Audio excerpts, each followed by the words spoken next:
Bi nêzîkbûna pazdeh gulanê cejna zimanê Kurdî, rêxistinên bo zimanê Kurdî xebatan dikin, dest bi çalakiyên xwe kirin. Di vê çarçoveyê de li Diyarbekirê çalakiyek jî wek semîner bi beşdariya doktor û zimanzan Mehmet Malmîsaniş hat li darxistin.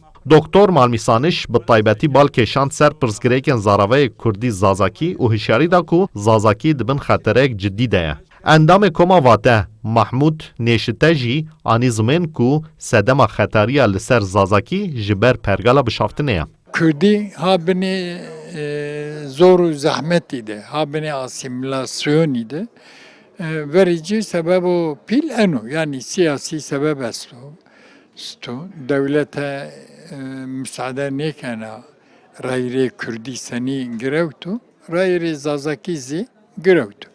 Yani imkanê Zazakî çûniyo, Zazakî bindesto heqê perwerdeyî bi ziwanê xwe çûnû, ziwanê fermîniyo, darabajî küçe de qiseyî nêbeno, keye de qiseyî nêbeno.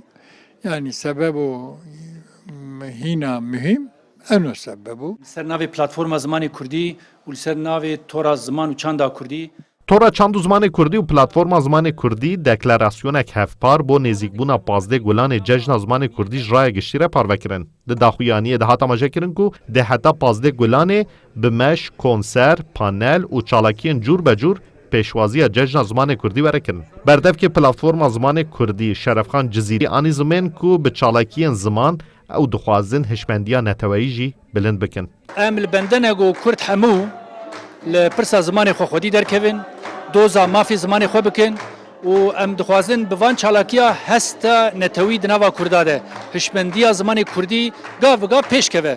û em ê bibînî jî got zimanê Kurdî ne ê partiyekê ye, ne ê komekê ye, ne ê ez ê bêjim komeleyekê ye, ne ê tebaqakî çînayetiyek e.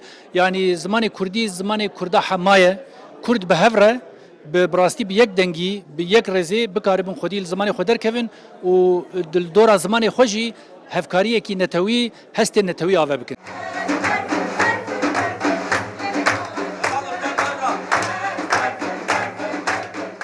Piştî deklarasyona hevpar a cejna zimanê Kurdî ya platforma zimanê Kurdî û tora çand û zimanê Kurdî li gel beşdaran stran hatin gotin û govend hat gerandin. Îsal jî dê di çalakiyên zimanê Kurdî de daxwaza sereke xwedî statûbûna zimanê Kurdî û perwerdehiya zimanê Kurdî be.